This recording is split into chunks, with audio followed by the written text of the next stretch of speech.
I was standing at my kitchen sink washing dishes when my phone buzzed. It was my sister Emma calling. I dried my hands on the dish towel and answered with a smile. "Hey Em, what's going on?" There was a pause on the other end. Then she spoke in that tone I'd learned to recognize over our 43 years as sisters. The tone that meant she wanted something. "Sarah, I need to talk to you about Madison." Madison was Emma's daughter, my 17-year-old niece. A sweet girl, though perhaps a bit sheltered by my sister's tendency to give her everything she asked for. "Is she okay?" I asked, genuine concern creeping into my voice. "Oh, she's fine. It's just that prom is coming up and she really wants to make it special. You know how important these memories are." I did know. I remembered my own prom back in 1982. My mother had helped me sew my dress, and I'd felt like a princess even though we'd spent maybe $50 total. Those were different times. "That's wonderful," I said. "I'm sure she'll have a beautiful time." Emma cleared her throat. "Well, that's what I wanted to discuss. She's found the perfect dress, and there's this amazing limousine package, and she wants to get her hair and makeup done professionally, and then there's the after-party venue." "Emma," I interrupted gently, "how much are we talking about here?" Another pause. "Longer this time, $10,000. I actually laughed. I couldn't help it. Then I realized she wasn't joking. "Emma, you can't be serious. $10,000 for a high school prom?" "I know it sounds like a lot," she said quickly, "but this is a once-in-a-lifetime event for her. She'll never be 17 again. She'll never have this moment again." I sat down at my kitchen table.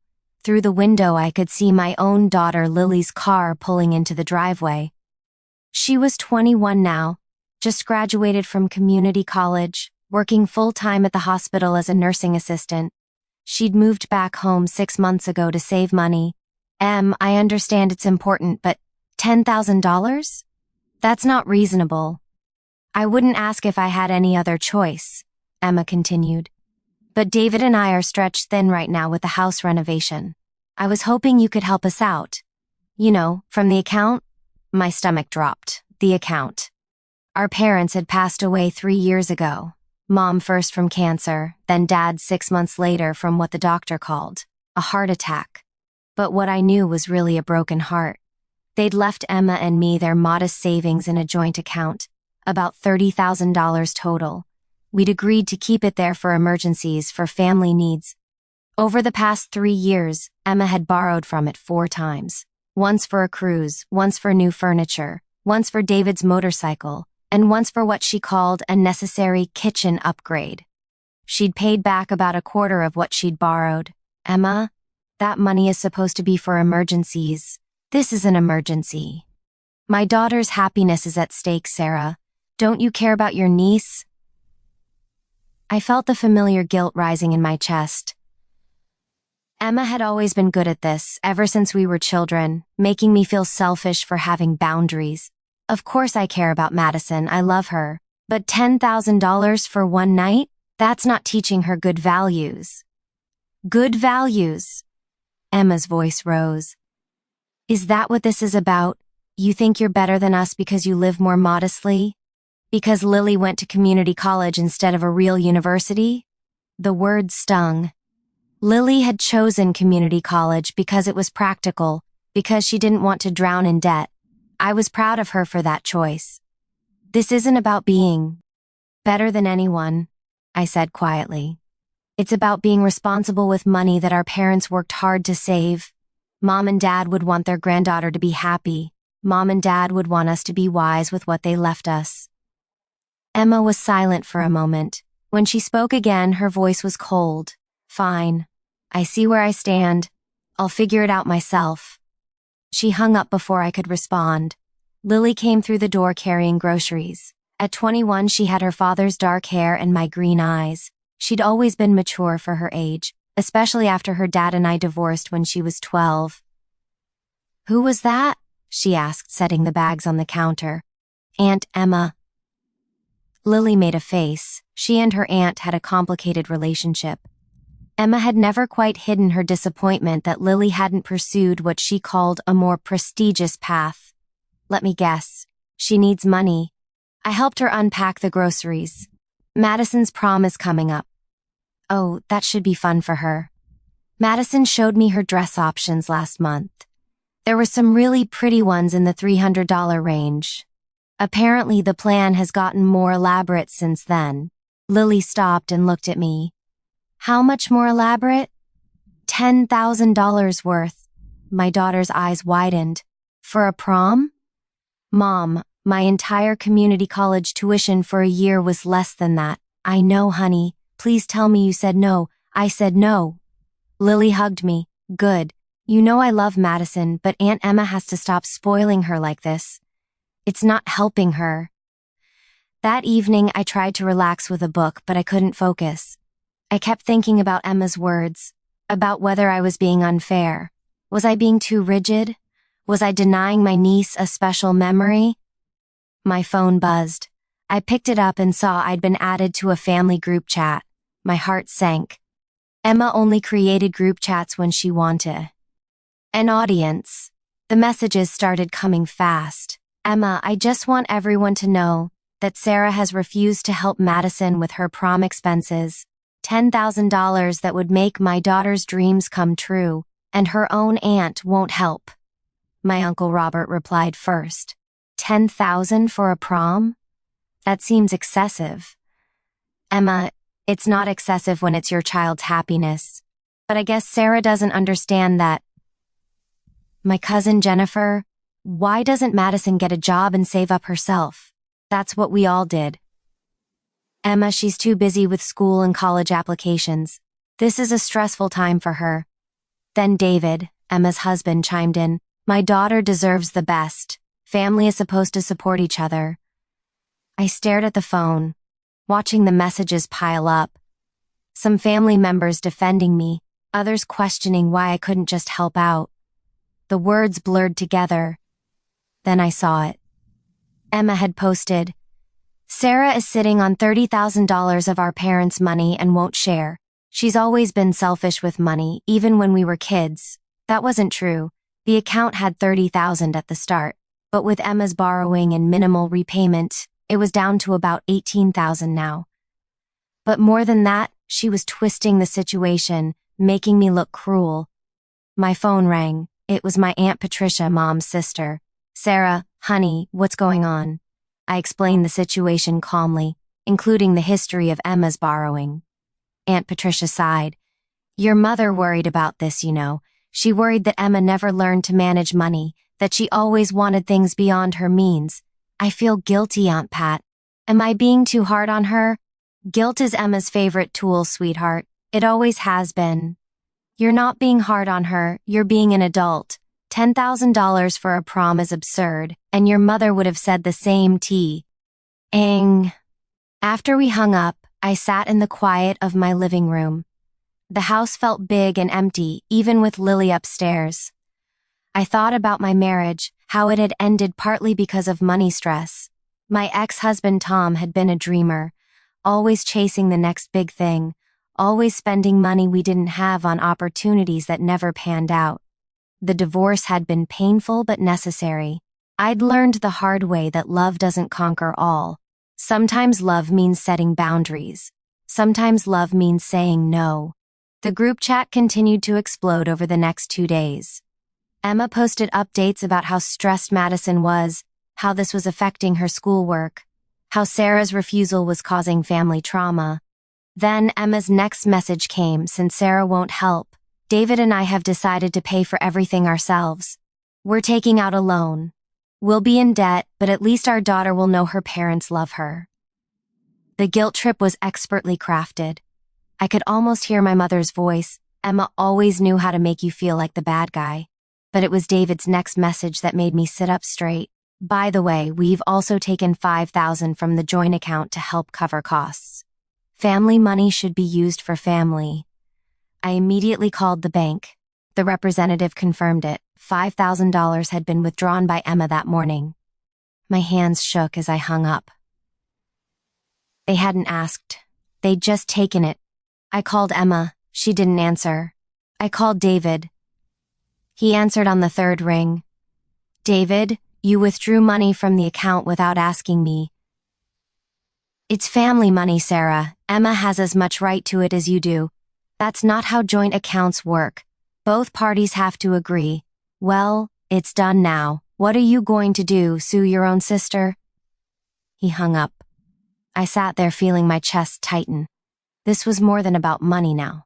This was about respect, about boundaries, about being taken advantage of by people who were supposed to love me. Lily came downstairs and found me sitting in the dark. Mom, what's wrong? I told her everything. She listened, her face growing harder with each detail. Mom, you need to close that account. She's my sister. She's using you. She's been using you for 3 years and it's getting worse. I knew Lily was right, but the thought of taking that step, of making that break, terrified me. Emma was my only sister. Despite everything, I loved her. The next morning, I went to the bank. I sat in the parking lot for 20 minutes arguing with myself. Then I thought about my parents, about how hard they'd worked. Dad had been a postal worker for 35 years. Mom had cleaned houses to help make ends meet. Every dollar in that account represented hours of their lives, their sweat and sacrifice. They'd trusted Emma and me to honor that. I walked inside and asked to speak to a manager. I need to close a joint account, I said. The process took about an hour.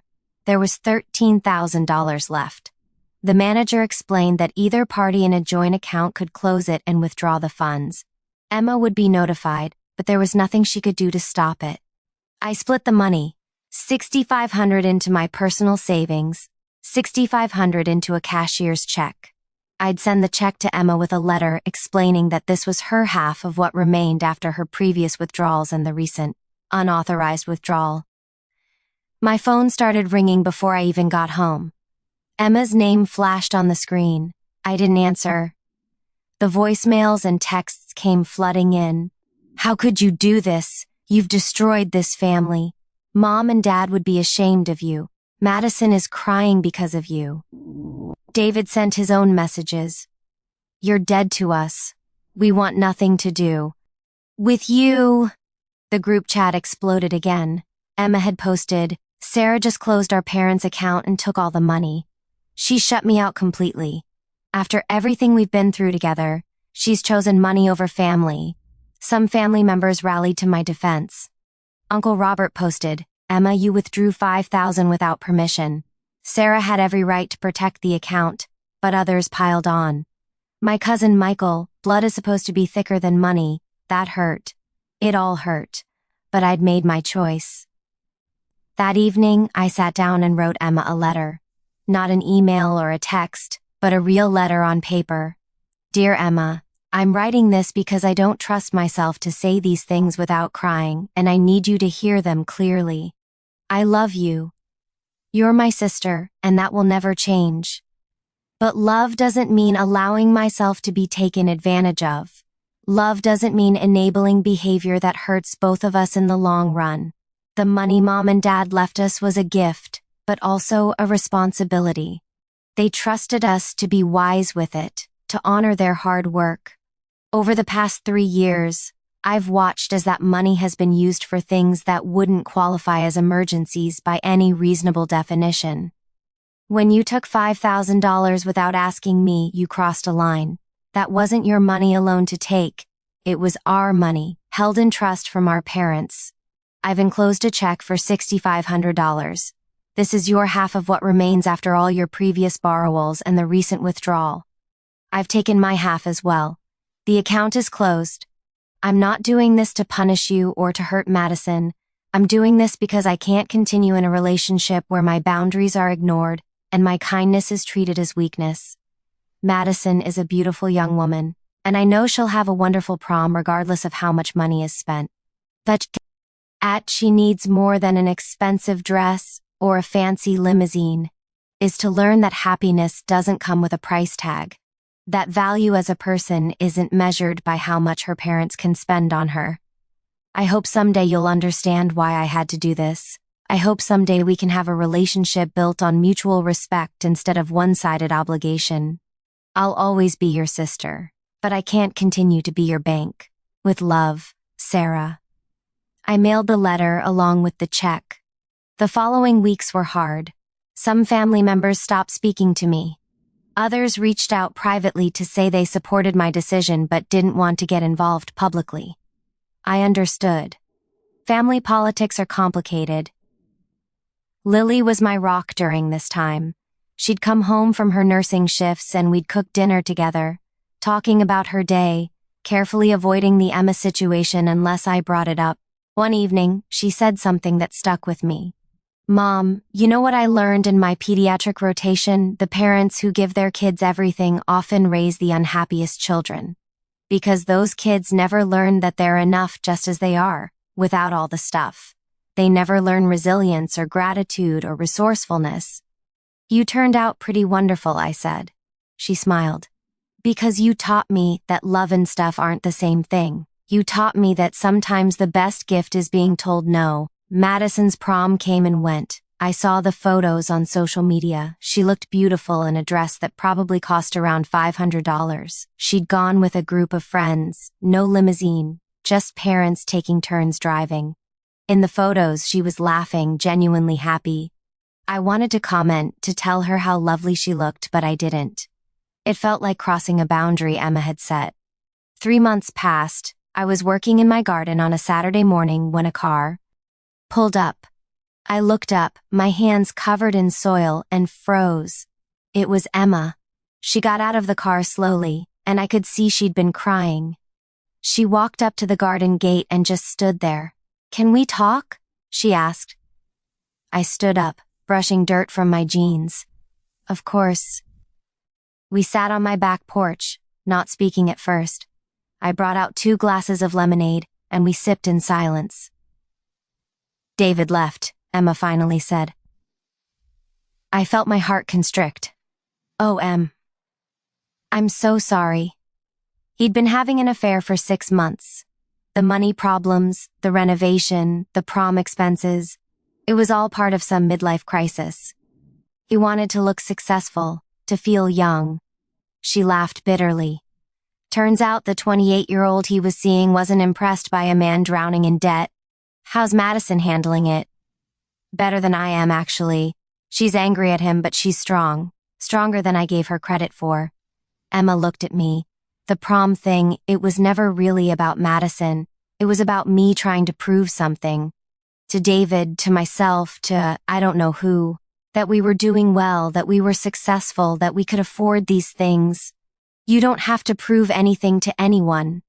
I know that now. She wiped her eyes. "I got your letter. I've read it probably 100 times. I was so angry at first, but then I kept reading it, and I realized you were right about everything. I never wanted to hurt you. I know, and I'm sorry for what I said, for how I acted. I blamed you for setting a boundary that I should have set for myself years ago." She paused. "David and I had to file for bankruptcy. The debt was that bad. And through all of it, I kept thinking about Mom and Dad, about how disappointed they'd be. They loved you, Emma. They wouldn't have stopped loving you. But they would have been disappointed, just like you were. I wasn't disappointed in you. I was disappointed in the situation." Emma nodded. "Madison got a job at the library. She's saving up for college. She said she wants to learn to manage money better than her parents did. She asked me for your number last week. I told her it was okay to call you. I'd love to hear from her." We sat there as the sun climbed higher, talking about everything and nothing. About our parents, about our childhood, about the ways we'd both made mistakes and the ways we were trying to do better. As Emma was leaving, she turned back to me. "The money you sent, I put it in a savings account for Madison, for college or whatever she needs. I haven't touched it. I wanted you to know that." I hugged her then, really hugged her, for the first time in months. "I'm proud of you," I whispered. "Don't be proud yet. I'm still figuring all this out. But I'm trying. That's all any of us can do." Madison called me the following Tuesday. She was nervous. I could hear it in her voice. "Aunt Sarah, it's Madison. I hope it's okay that I'm calling." "It's more than okay, sweetheart. I'm so glad to hear from you." I wanted to apologize. For the prom thing, for how Mom and I acted. It was really immature and entitled, and I'm embarrassed about it now. You don't need to apologize to me, Madison, but I do.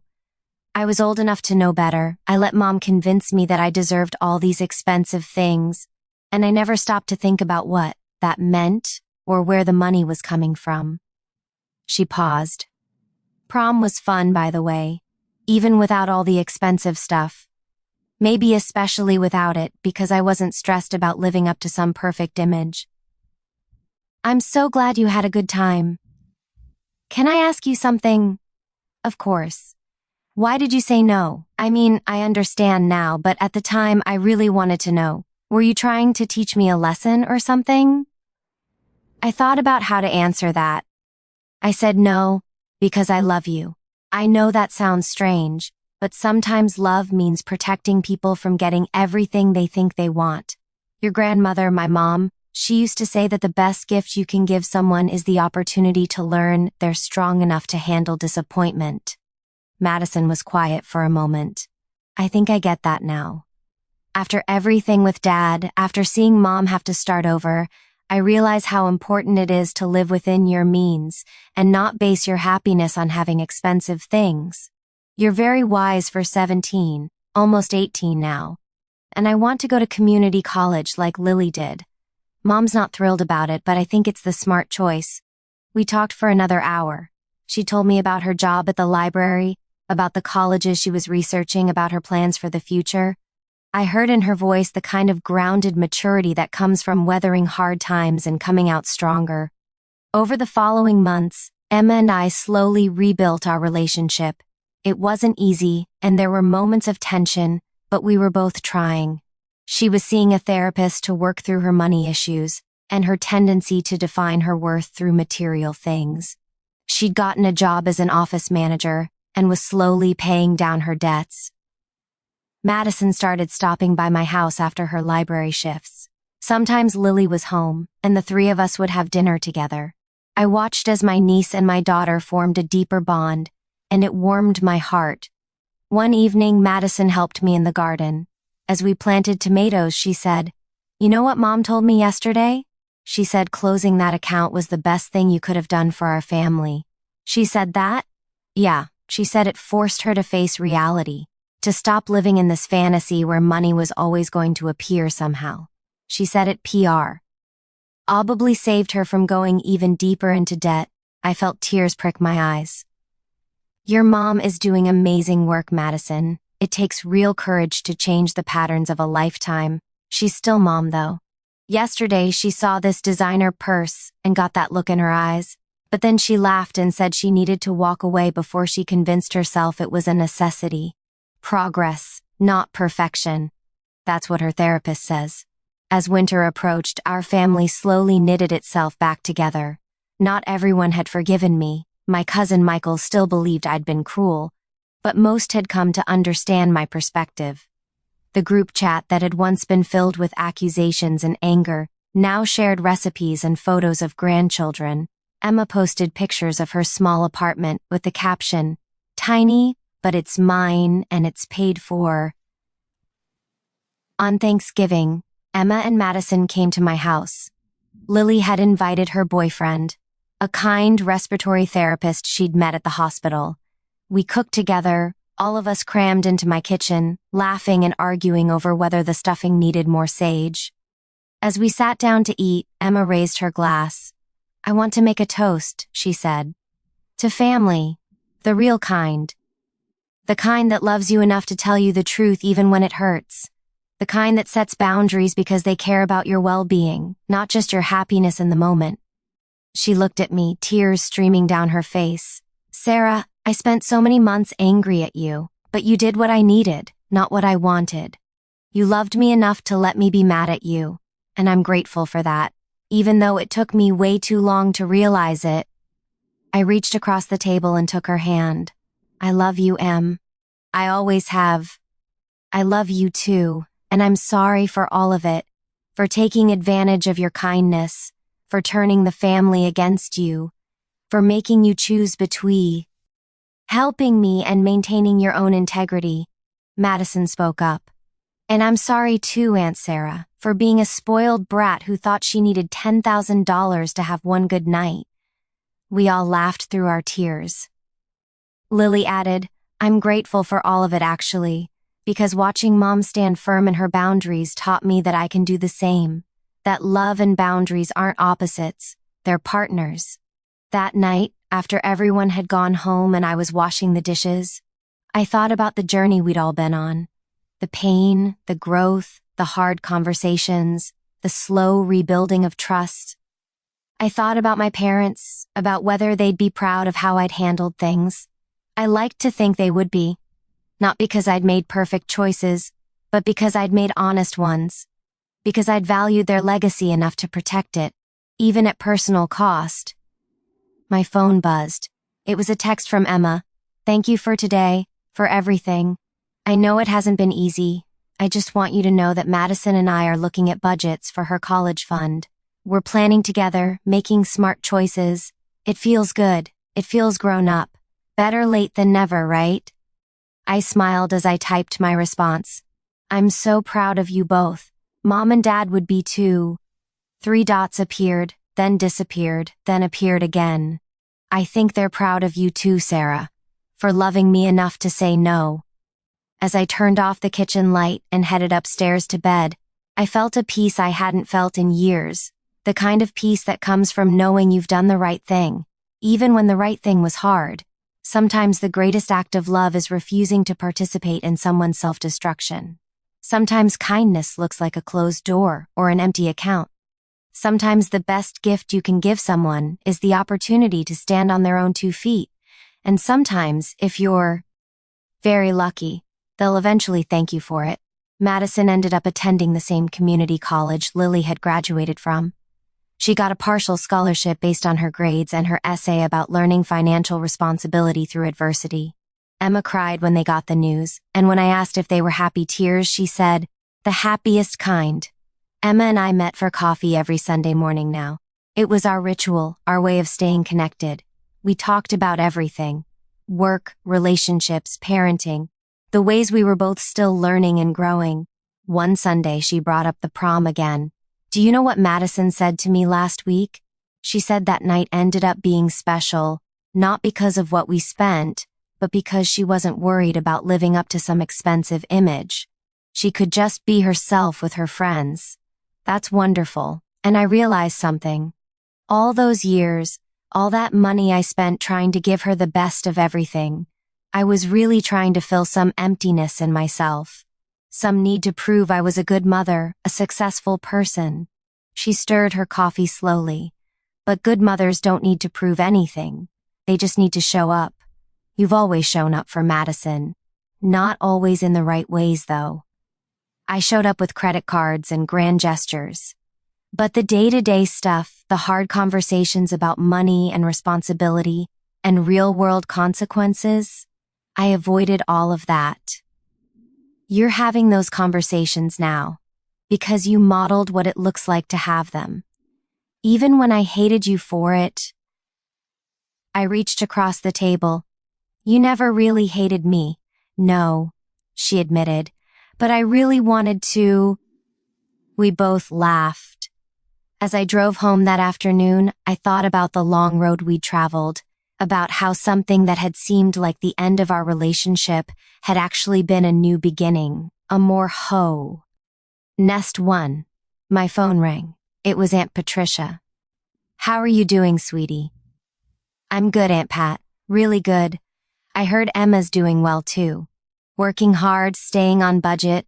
She is. I'm proud of her. Your mother would be too, you know. Proud of both of you. Proud of Emma for doing the hard work of change, and proud of you for caring enough to force the issue. I hope so. I know so. Your mama always said that real love isn't comfortable, it's honest. And sometimes honesty is uncomfortable as hell. After we hung up, I sat in my driveway for a few minutes, letting the afternoon sun warm my face through the windshield. Real love isn't comfortable. Those words settled into my heart like seeds. I thought about all the times in my life when I'd confused comfort with love, when I'd stayed silent to keep the peace, when I'd said yes when I should have said no. And I thought about how much stronger my relationships had become once I'd learned the difference.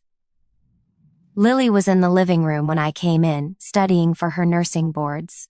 "How was coffee with Aunt Emma?" she asked. "Good. Really good." She smiled. "I'm glad you two worked things out. I know it wasn't easy. The best things usually aren't." "Mom, can I ask you something?" "Always. How did you know when to stand firm, when to close the account? How did you know it was the right thing to do?" I sat down beside her on the couch. "I didn't know, honey, not for sure. I just knew that continuing to enable the situation wasn't helping anyone. Sometimes you have to make a choice based on principles rather than certainty. Weren't you scared? Of losing Emma? Of the family turning against you?" "Terrified. But I was more scared of what would happen if I didn't act. Of Emma drowning in debt, of Madison never learning financial responsibility, of our parents' legacy being squandered." Lily nodded thoughtfully. "I think I needed to hear that. Sometimes at work, I have to make calls that might upset patients or their families, setting boundaries about visiting hours or treatment protocols. And it's hard, because I want everyone to like me, but my job isn't to be liked. It's to provide good care. Even when that care includes things people don't want to hear." "Exactly. And that's true in all relationships, not just professional ones." She leaned her head on my shoulder. "Thanks, Mom, for teaching me that. Thank you for always supporting me even when it was complicated." We sat there together as the afternoon light faded, two women from different generations, but with the same understanding that love sometimes requires difficult choices.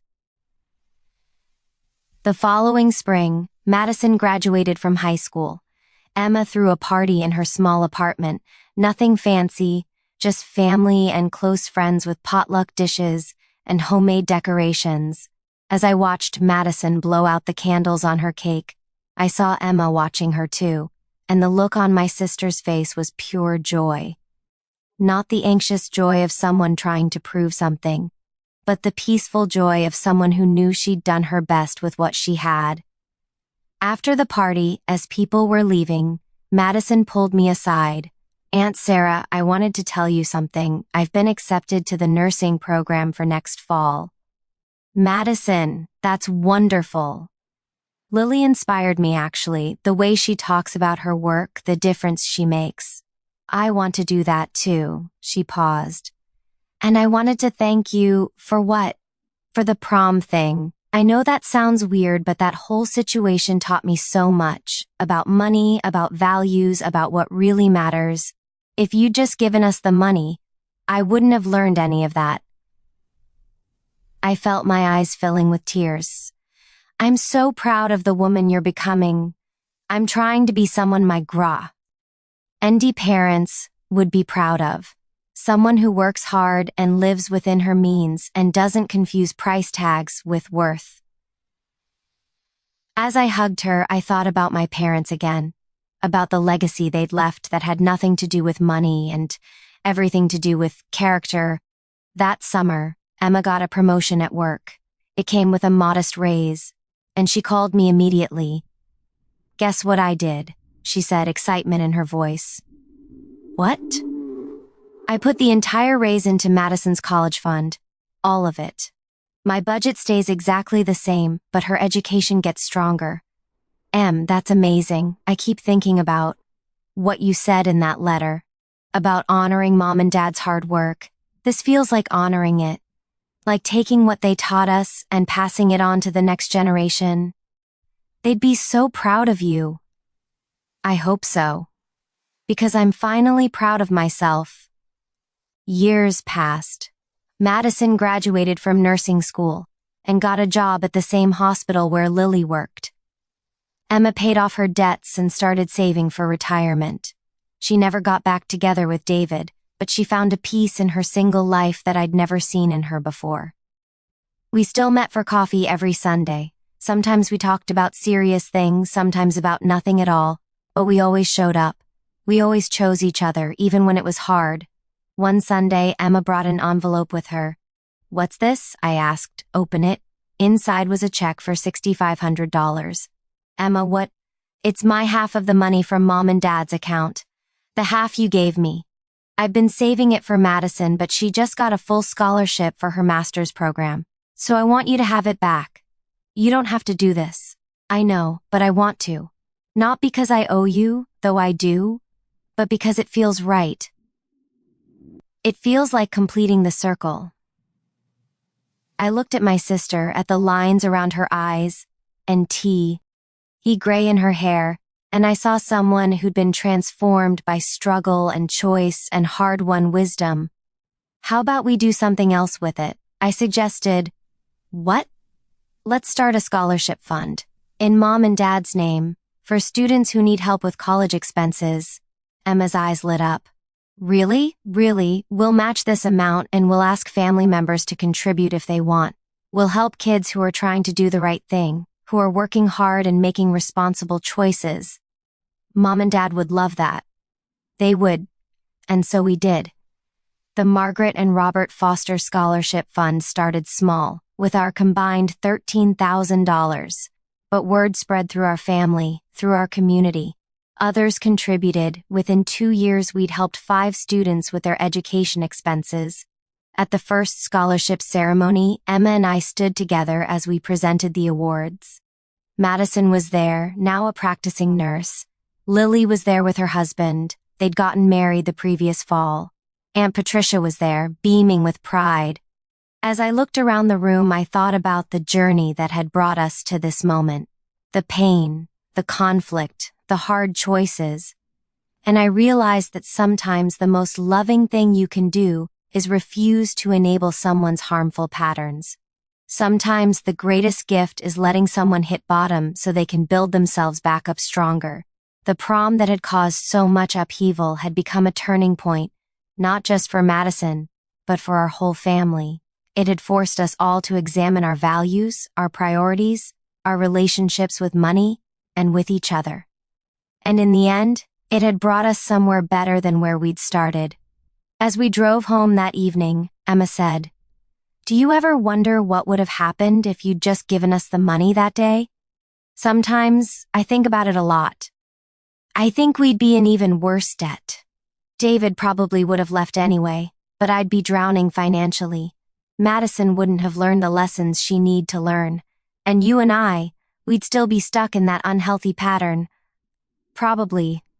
It took me a long time to see it, but you gave me a gift when you said no. You gave our whole family a gift. I reached over and squeezed her hand. We gave ourselves a gift. You did the hard work of change, Em. I just refuse to be part of the problem anymore. Still, thank you. Thank you for doing the work, for being willing to look at yourself honestly and make different choices. As the sun set behind us, painting the sky in shades of orange and pink, I felt a contentment that went deeper than happiness. The contentment of knowing that our family had been through fire and come out refined, not destroyed. That night, I wrote in my journal, something I'd started doing during the hardest parts of the conflict with Emma. I've learned that love is not the same as agreement. That boundaries are not walls but bridges to healthier relationships. That sometimes the most generous thing you can do is refuse to give someone what they ask for. And that family, real family, can survive honesty, can be strengthened by conflict, can grow through pain. Today I watched my sister and my daughter and my niece all thriving, all making good choices, all standing on solid ground. And I know that my parents would be proud. Not because everything is perfect, but because we chose to do the hard work of being real with each other. That's the legacy they left us, and that's the legacy we're passing on. If this story resonated with you, please take a moment to like, share, and subscribe. Your comments and support help us continue sharing stories about real families navigating difficult choices with love and courage. Share your own experiences in the comments below. Have you ever had to set a difficult boundary with someone you loved? How did it turn out? Let's build a community of people who understand that sometimes love means saying no, and that's okay.